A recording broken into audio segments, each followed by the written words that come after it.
So dope. Do I have to wear these? You don't have to wear them. Okay, because I have a bun on, y'all. I don't want us to mess up. No, and you look fantastic. So we don't want you guys are filming. Do you guys film live or just no, audio we're not live? No, yeah, we're audio live right now. Okay. I sensed the love as soon as I woke up. In fact, I sensed love as soon as you returned with a message, owning your own message as well. You should, saying I have music. Yes. And I have something new, and I'm returning, and I'm back, and it's official. And it feels like the start of something. And we know that you've turned in some incredible verses and had some great moments in recent memory. But this feels like another Nicki startup, doesn't it? Yes, it feels different. I was just saying, I was like, yo, did I do too much just to release like a couple songs? Like, is this like, I don't know. It feels like an album release. It kind of does. And I think that says something to the anticipation of how much people have missed you and want you to be back. And also I think it says something to the fact that, when you put music out like this and you really make a statement, you say, here's what I'm saying. This is what it looks like. This is what it's going to feel like. Then people are like, oh, we've missed it. It's been 4 years. Has it felt like 4 years? It's not been 4 years, though. Oh, I mean, my God, I missed my introduction. I'm so angry. I missed my introduction. I have to rewind. Hold up, I have to rewind. Do it. I have to rewind. Hang on, hold up. Billboard Hot 100 entries. Most Billboard Hot 100 entries for a female artist ever. One of the world's most followed artists on social media. Lost count of how many times you've won Best Female Rapper. The first female rapper to perform at the Super Bowl. Forbes certified. Icon is the word. And most importantly, still the only American rapper to ever successfully pull off a British accent. You should have said that part first. And I'm looking at you, Eminem. Worst American accent ever caught on record, I swear. Thank you for that. Thank you. And I couldn't have done any of that stuff without the most epic fans in the whole world. So, thank you. Well, they're tapped in right now, live streaming. Everyone is ready for this moment. Dope. How did you feel this morning when you woke up knowing that it was happening? Or was it happening? Did you get cold feet? I was about to cancel it, yes. How did you know that? What made you say that? I don't know how you knew that. I was about to cancel it. I was like, you know what? Oh my God, why did I do this? Yeah. But yesterday, I went to sleep. I literally slept for like 12 or 13 hours from yesterday because I hadn't slept in like 3 days. Yeah. Because I was like trying to finish stuff up in the studio. Still. And then I was like, I got to do it now. I mean, I already told the world I'm going to do it, so I got to do it. I just didn't know about doing the actual interview. I was fine with releasing the songs. Well, we're fine with you doing the actual interview, and I hope you don't regret it after a few minutes, if you feel comfortable. Yeah, I'm okay. I'm all right. Well, look, we're here to celebrate. First and foremost, that's what the fans want. That's what we want. Okay. You don't walk in a room like this after being away for some time, and also after deciding to step away from actual, factual social media at the top of the year where you can message direct and come in this room, and I'm not going to all of a sudden shove a spotlight on you, start hitting your heart straight away. Okay. Why did you decide to walk away from social media and actually and kill the noise? Well, because I needed to focus on, my album. This is the best album I've ever in my life ever created. You know, you just announced an album, right? Well, okay. I mean, literally within a few seconds, like, that was amazing. Yes. Well, yeah, I needed to focus and I just didn't know, I wanted to make sure I was writing something that was meaningful to me and that would inspire and that would captivate, my audience. But most importantly, I wanted to have fun again. I wanted to go in the studio and have fun without giving a shit can I curse? Probably not. If you don't ask me that question, you can. Okay. Within reason. I wanted to, I didn't want to see anything. I wasn't only not posting, but I also took all forms of social media off my phone, and it actually was the most genius decision I've ever made for myself as a human being, because it gave me peace. That's right. And it gave me it put my focus back on what it needed to be on, which is the music. When I was doing mixtapes, I wasn't on Instagram. I'm not like these artists that are out now that have the luxury of, Instagram. Twitter was just like starting off, you know? Yeah. So I was like, you know what? Why am I including this information taking this information into my spirit? I don't need to see what people are saying about me. I don't need to know what people are saying about anything really. Were you jacked in to social media?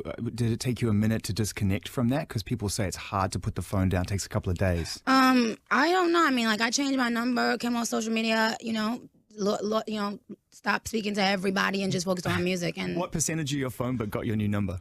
What percentage? What percentage? Yeah. I would say 1%. 1% got your new number. Wow. Yeah, 1%. Wow. So because I only spoke to people as needed, So it went from 5 people at first to, oh, okay, my publicist now today, he needs to talk to me. He'll get the number today. Like now, it's still like, I mean, at this point, I would say it's about maybe 20% now. That's amazing you could reset like that. And actually, I've never heard it put that way, whereby you reset your phone in every sense, and then you steadily draw people back in as you need them, as opposed to this traditional routine they've become part of your life. Yeah, because you gotta, like, I always say, like, deactivate, I think, from like the Matrix.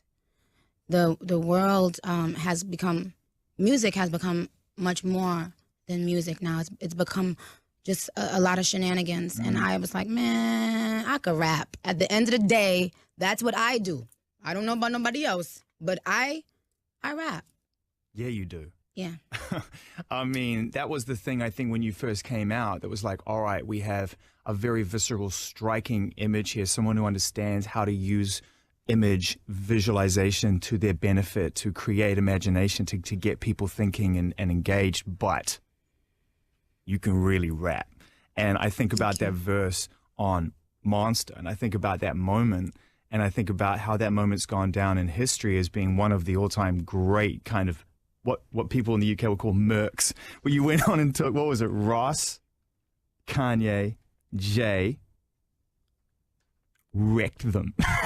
I mean, it's crazy. I mean, did you know at that time, not to go too far back, but we've got to celebrate, and you can't know your present and future unless you know your past. Did you feel at that time with that verse, like you had them on the ropes, like that was your moment? No, Jay-Z, I didn't know Jay-Z was going to be on the song at all, and thank God, because I would have been even more afraid. Because he's a hero, right? Of course. Yeah. Of course. He's one of my top rap idols, period. He knows that too. And with Kanye, I was extremely nervous. I was out in Hawaii, and I had written a verse for Monster, and he said, I think you could do better.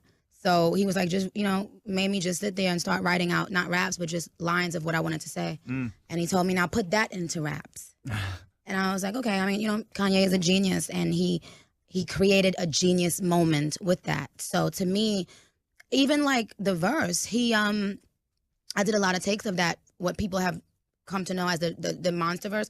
I did a lot of takes of that, and then he went back in and took like some of the parts that I took out and said, no, you need that in. Like, I was like, no, I don't want all those growling parts and stuff. He was like, no. That's what's going to make it epic. You don't get it. Like, trust me. Yeah. So I trusted him, and that became that. But no, I didn't know I was going to, I knew it was dope. I didn't know it was going to be iconic. Did you see Adele doing it on Carpool Karaoke? Of course, and I love Adele. That's my baby. I love her so much. Oh, when the first time you saw her do that, which, by the way, if you haven't seen that, is pretty much note and syllable perfect rendition. I was crying because she had the hand motions down, like the Nicki hands, and when she did that, I was gone. Did you send her a message like you crushed that? And I just posted on Instagram like how much I think she killed it. She killed that? Yeah, she vibed. I gotta give them a taste of it. Oh, do it. But yes. But we have this moment in time. Are you feeling comfortable? Yes. Increasingly so? Yes. Nicki Minaj. Yes, you are. Yay. On a mic, 100%, no doubt. We can't play the music just yet. Well, we're going to. Oh, my God. But would you allow me to be able to draw reference to one of my favorite lines you've ever written on a new song? Yes. So I can ask a question. Yes. I spoke to Jay the other day, right? He's still the only artist I would have signed to. I know that there's a, clean version. Mm-hmm. Still the only artist I would have signed to. And then you said, if I had signed to Wayne, perfectly designed crew. I spoke to Jay the other day.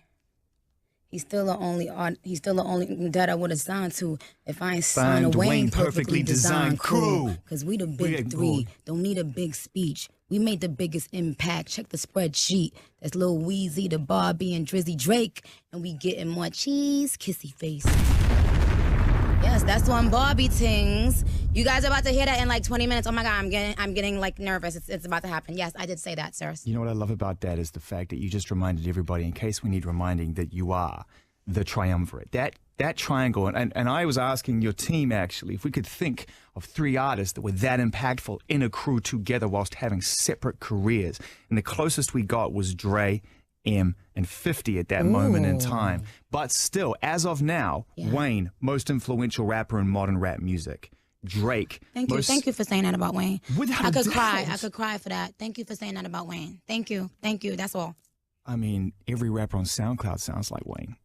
It's like, come on. I mean, real talk. I mean, it's just, I mean, that's, and by the way, that's a compliment to all those rappers on SoundCloud.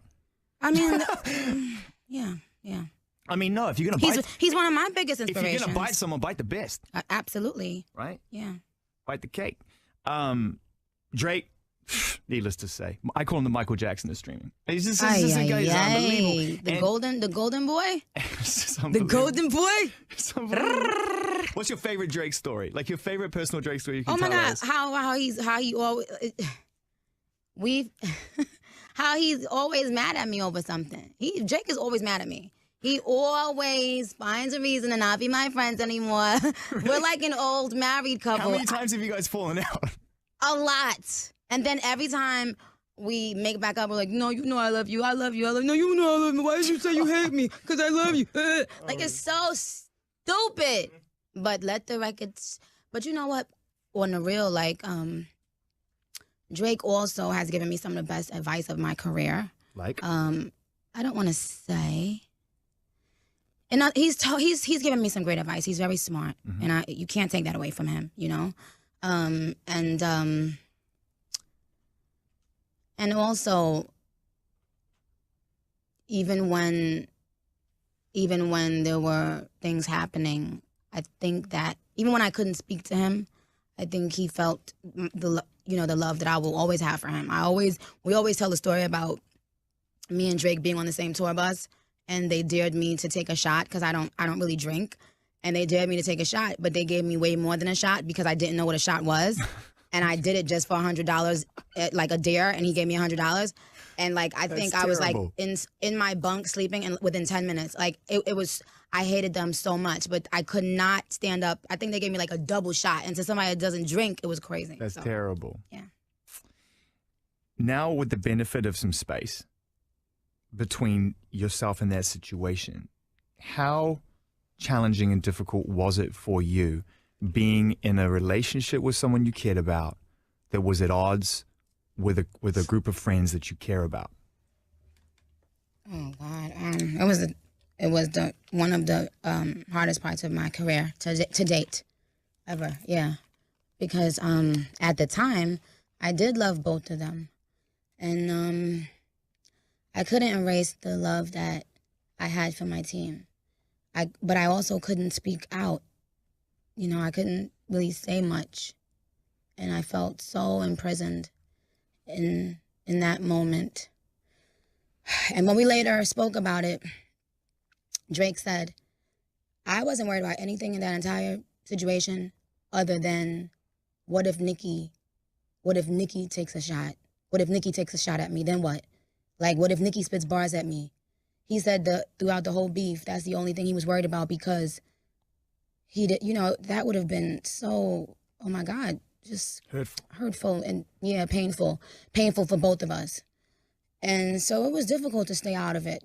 I was behind the scenes, of course, wishing it never happened. Even prior to it happening, I tried to stop it from happening. Literally said, speaking to Meek. Yeah, I said, don't do that. I said, don't do that. But I think as artists, we all look back on things that we shouldn't have done.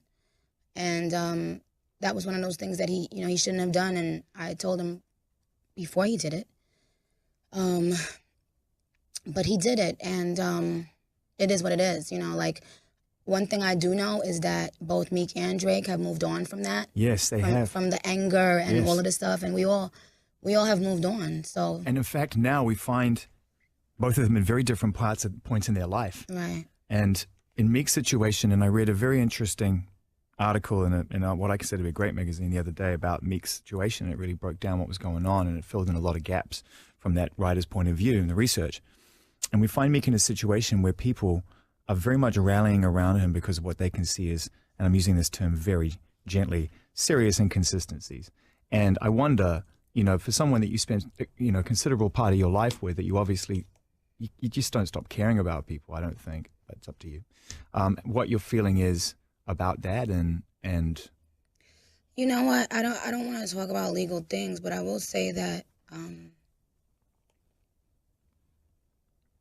you know, every now and then I think about, anyway, I won't go there. I'll save some of those things for my album, and I'm also shooting a documentary. But what I will say now is that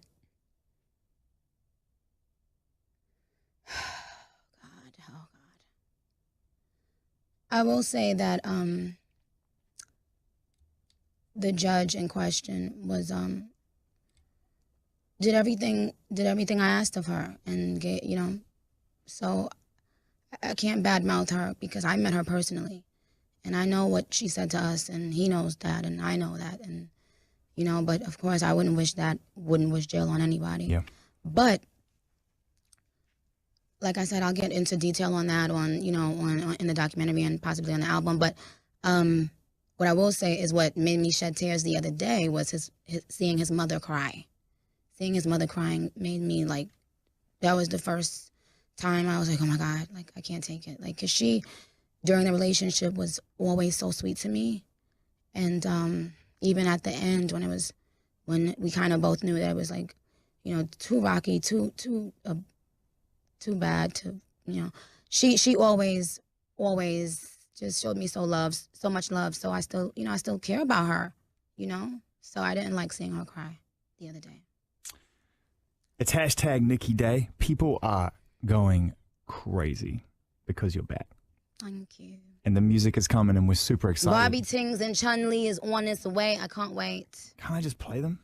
Ugh. Oh, No, you can't. No, you can't. Oh, no. Roman's back. Until the designated time, darling. Oh, no. As soon as I asked if I could do that, out came Roman. Right. Roman's like, no, darling, don't do that at all. And why? Who's posting all these pictures of me? Stop posting all these pictures of me. Oh, you got told. You guys, whoever's please. in this room, there you go. Pull up selector. Pull up Pull up selector. selector. I love that. Yay. He's still the only artist that I would have signed to until I signed to Wayne. Perfectly designed crew. Hey. Perfect. Now on. What's going on? Your eyes are popping out of your head. I'm not going to say someone on your staff. Roman's Someone back. on your staff. You hear that, buddy? You're on my staff right now. This guy's on my staff right now. I mean, I'm sorry, okay? Don't bring any attention to him. You don't encourage him? Is that what you're saying?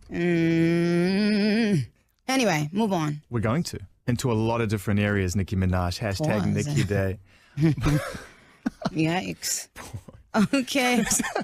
Let's talk about this album. You said you were going to cover that stuff on the album, and you said that also earlier on this is the best album you've ever made. I have zero doubt that that is in fact a fact. And I would like to get a few facts that you can or cannot share with us. Okay. Emphasis on the stuff you cannot share with us. I'd love you to share it with us. Okay. How long have you been working on this record? I feel like you're always working on your next album, right? Like as soon as the album comes out, you're working on your next album. Mm-hmm. But I think that things that I won't get into right now, I think that those things took my focus away from my music for a very long time. And so, to be completely honest, I would say I've been working on this album for the last, since December, right? G? Like, what would you say would be? Whoa, like, that's quick. Yeah. That's fast. That's like 4.5 months. But listen to this. Yeah. And this is very important for people to know. Some songs were written a year and a half ago. Right. So, And that's important to know, and I'll express, I'll because of the timeline, and people will be able to work out. Yeah, right. I get it. Yeah, because sometimes when you hear a song, you'll hear an artist say some certain things, and you'll be like, well, why did she say that now? It's because that's how I was feeling at the time when I was writing. Yeah. And if the record is dope, the record is dope. I'm not, it is what it is. Can you tell us who you've been in the studio with, collaborating with, who's jumped on some tracks? You know damn well I'm not about to share no damn feature information about my album. But what I will say, producers are almost fair game because they're not really features. Well, I will talk about my producers. My own producers here in the building. I signed a producer. His name is Chevy. All right. Chevy, what is your official? Oh, Chevy, what's up? What's your official promo, official producer name? What is it? I'm changing my name. You're changing your name. You should do that.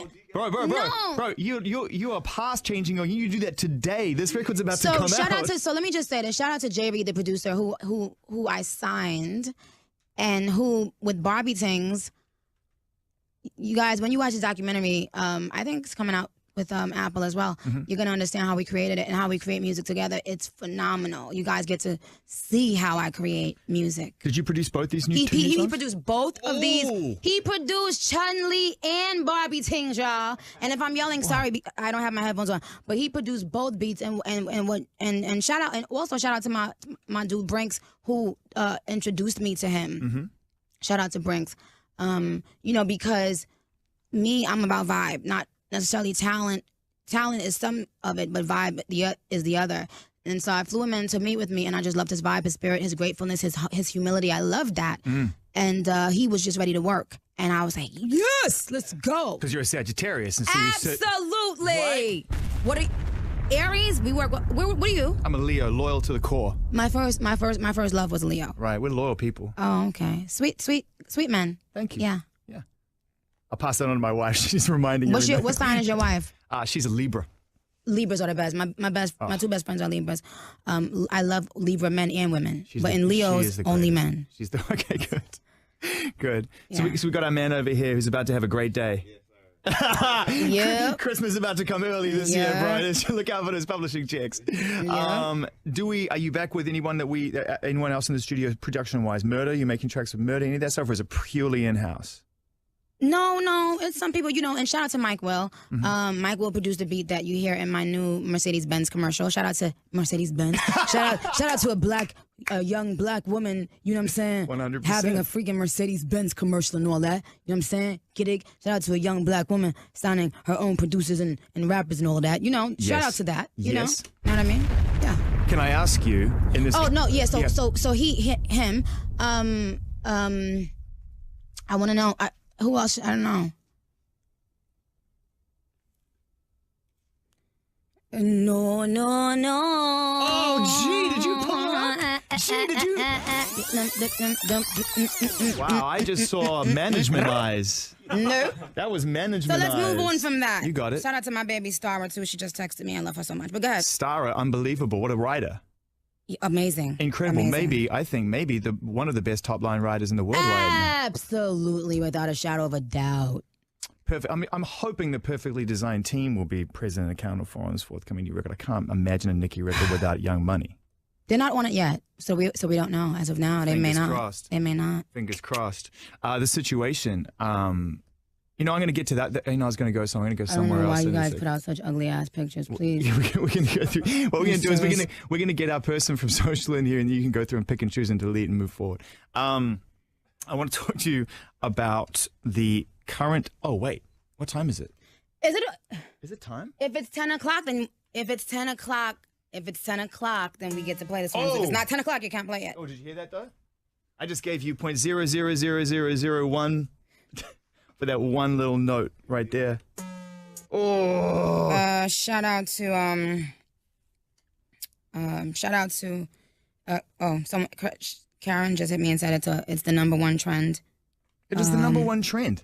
How did that happen? I'm not even dropping an album. I'm just putting out 2 songs for my babies because I know they missed me and I missed them. I actually was not going to put out any songs before the album. I just was going to drop the album in its entirety. But I started feeling like. I'll say this. I started doing some interviews and meetings, And I'm talking about top people in the industry were like, they're starving for new Nicki, and you know, your presence has gotten even bigger with you taking this hiatus off of social media, and you know, give them a taste of this. Like, this is incredible. I feel like there's a need for your voice right now, because a lot has changed since 2014, and I feel like right now we're in a situation where revolution is happening in multiple parts of the world, multiple generations, for multiple reasons, and a strong revolution is a very, very important statement going forward from females in every part of the industry. And you have been a feminist icon to many of your fans, and I wonder what you feel that your role in the current frame of things is, and how you feel about things right now. You know, I think that, well, I'm definitely a dominating voice in hip hop culture, and hip hop culture is the most imitated culture in the world. And so, of course, that makes me always feel a sense of responsibility to uplift women, especially. I feel like right now women are more powerful than we've ever been, ever in life, ever in time. And I think my role in that is putting out music that makes women feel like they can too go from, you know, a poor neighborhood, Southside Jamaica, Queens, New York, and then come to being, you know, doing records with, you know, the greats, and being hailed as, you know, someone that shifted the culture. So I think the reason why I didn't want to drop songs, you brought me to a good point, is because the album is very layered. And there are things that, you know, like Barbie Tingz and Chun-Li, those are songs where you like, you know, they're more pop shit type records. There are songs on the album that are those types of records that I feel women really need right now. You know, so I'm excited about my fans getting the full album so that they can listen to it in, you know, in the way I wanted them to hear the music. Nicki, you've made it through the door. We're in a studio. We're live. We're streaming around the world. You're trending #1. You couldn't have more of your fans' attention on you right now. This is a moment. It's happening, and it's made it official. And we're going to play these records. And you know, we can't end it there. We've got to continue talking, if you'll allow us, after the songs keep playing. Of course. And we want to keep going. Because I want to let my fans know, you guys, I'm now on Twitter. So if you guys hashtag Nicki Day, then I can respond to some of you. We have 2 songs and we're minutes away, so I feel comfortable pressing at least the pre-show right now and asking you, which of these 2 songs do you want to go with first? I want to go with Chun-Li. What kind of mood were you in when you wrote and recorded Chun-Li as a precursor to me pressing play on this record in 2 minutes? I was in a very calm, excited state. I heard the beat. We also have all this on tape. So this is, my fans are going to go crazy. I played the beat. What time did we play the beat? Was it like 3, 4 in the morning? I was about to go home. About 3, 4 in the morning, what'd you say? Remember I texted you, I was like, I'm about to go. Right. And what did I tell you to come in? Yeah, you was like, don't go yet. Yeah, I had worked all day. I hadn't slept for days probably. And this was only like 2 days ago. And my producer texted me and said, hey, I'm about to leave. I said, well, no, come in real quick. Play me something. Let me see what, you know. And he played me a bunch of stuff. And then when he played this, I said, okay. I said, send that to Juice. Juice pulled it up. I went in the booth and I did all of the melodies that you hear right now on Chun-Li. Yep. I did it 5 minutes after hearing this beat. It's like a King Kong section. That was freestyled. And I left it and perfected that. But I came out the booth, told Juice, okay, keep this part, edit them all in. And then the next day, Grizz could not be there to document this part. And so Grizz is looking at his phone right now, head down right now. So we shot me writing Chun-Li with the iPhone, because I knew that would be a great part. You know, my fans always ask, they want to see the behind the scenes, how I create music. Yes. So we shot that part with the iPhone, and then you know, we mixed and mastered it. We literally, it was done yesterday, officially completed yesterday. Does the album have a title? I know you're not going to give it to me. Yes, the album has a title. And my fans are gonna come on, man. Come on. They're gonna love the title of the album. It fits everything everything that I am right now in my life, where I am, where I am in my life. I just pressed play a couple of seconds early. It's okay. It's not going on right now. It's cool. You playing Chun-Li? Yeah, why don't you put your headphones on a little bit so we can hear how it feels? Hang on. Oh, wait, no, but I've got to technically wait another 30 seconds. As long as 30 seconds of my life. You know what? I think we're okay, aren't we, G? I think we're okay.